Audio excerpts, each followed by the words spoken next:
देखिए आज हम लोग मेरे पास आज नौजवान लड़के हैं और इन लोगों के बालों के ऊपर मैं एक रिसर्च कर रहा हूँ, मैं खोज कर रहा हूँ कि किसके बाल कैसे हैं और जो बाल उसके हैं वो मैं आयुर्वेदिक के ज्ञान के अनुसार व्याख्या करूंगा। ये दीपेश हैं, ये क्या नाम है आपका? हिमांशु नाम है इनका, और ये दो लड़के और हैं, राज और नितेश।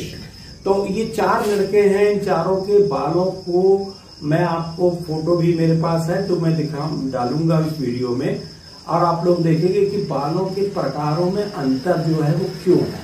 तो मैं इसको आयुर्वेदिक के दृष्टिकोण से जो हमारी एक विधि होती है उसके द्वारा मैं आपको विश्लेषण करके बताऊंगा और मैं इनसे प्रश्न पूछूंगा कि ये बात तुम लोग ये खाते हो, ये पहनते हो, ये ओढ़ते हो, क्या करते हो, वो उससे उत्तर इनके मिलना शुरू हो जाएंगे कि ये बाल इनके, मान लीजिए आप देखते हो कि हिमांशु के दीपेश के बाल जो देखते हो आप, तो ये भूरे हैं, पतले हैं और अभी से ही एक हेयर लाइन यहाँ पे बनना शुरू हो गई है, झड़ने की पहचान।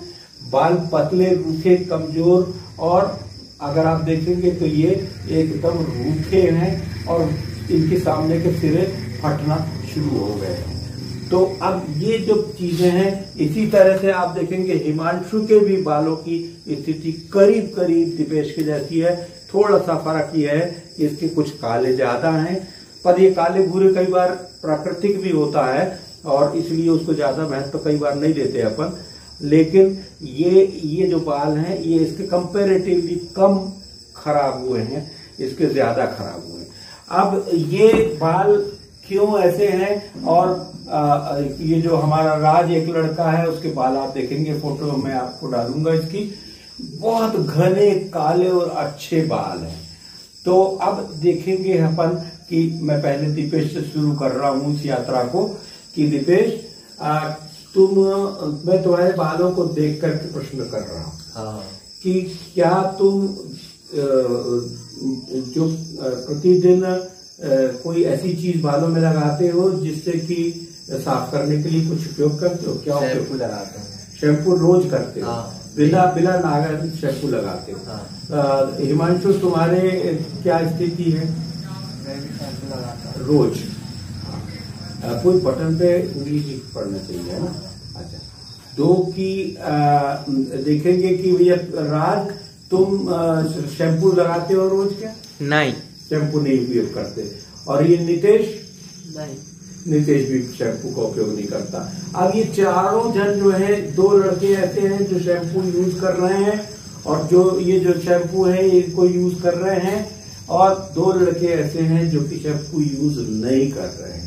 इसके साथ साथ मैं आप दोनों से दीपेश पहले खुद से पूछता हूँ कि क्या खाते हो तुम खाने में? ज्यादा चीज क्या खाते हो? घी, दूध, मक्खन, मलाई खाते हो या नहीं खाते? खाते हैं पर बहुत कम खाते हैं। बहुत कम खाते हैं। हिमांशु तुम दूध, घी, मक्खन, मलाई खाते हो नहीं खाते? अच्छा, तुम मटन मुर्गा कितने दिनों में खा लेते हो? हफ्ते में 2 बार। हफ्ते में 2 बार। और तुम्हारा? मैं नहीं खाता। तुम नहीं खाते हो, मटन मुर्गा नहीं खाते हो। अच्छा, राज तुम मटन मुर्गा खाते हो? जी मैं नहीं खाता। नहीं खाते हो। दूध, घी, मक्खन, मलाई खाते हो? हाँ खाता हूँ। अच्छा, देखिए सबसे ज्यादा घने और काले और सुंदर बाल जिस लड़के के देखेंगे वो राज है, और राज के बाल, राज दूध, घी, मक्खन, मलाई का अच्छी मात्रा में सेवन बचपन में किया हुआ है, अभी भी थोड़ा थोड़ा लेता है। और दूसरी चीज ये दोनों दीपेश, तुम सिर में तेल लगाते हो? नहीं लगाते। हिमांशु तुम सिर में तेल लगाते हो? नहीं लगाते। राज तुम सिर में तेल लगाते हो? जी हाँ मैं लगाता हूँ। है ना? और नितेश तुम शैम्पू करते हो? नहीं करते हो, लेकिन तेल लगाते हो सिर में या नहीं? लगाते हैं। अच्छा, देखिए तो अपन ये चार लड़कों से जो इंटरव्यू कर रहे हैं इससे अपन को ये पता चल रहा है कि किसी के बाल खरखरे हैं, रूखे हैं, दो मुंहे हो रहे हैं, झड़ रहे हैं। हिमांशु के बाल भी झड़ रहे हैं, दीपेश के बाल भी झड़ रहे हैं। हिमांशु के चेहरे पे एक सांवलापन बन रहा है और साथ में एक पसीने की चकचकाहट भी है। अब ये देखिए कि ये हम लोग आयुर्वेदिक, ये इसके चेहरे पे रूखापन है, सूखापन है दीपेश के पास। क्योंकि ये दूध, घी, मक्खन, मलाई लगभग नहीं खा रहा है। मिर्च, अंडा, मटन, मुर्गी से थोड़ा न्यूट्रिशन मिलता जरूर है, लेकिन साथ में बहुत तेज मिर्च मसाले खाने के कारण वो चीजें भी शरीर में ज्यादा मात्रा में अंदर एब्जॉर्ब नहीं होती और उतना अच्छा फायदा नहीं कर पाता। तो हमको ये देखना पड़ेगा कि खाने में भी सुधार करना पड़ेगा, और साथ में शैम्पू का प्रयोग तो साफ दिखाई दे रहा है कि शैम्पू एक विष के रूप में प्रयोग हो रहा है बालों को। मैं आपको थोड़ा सा एक्सप्लेन कर देता हूँ। दीपेश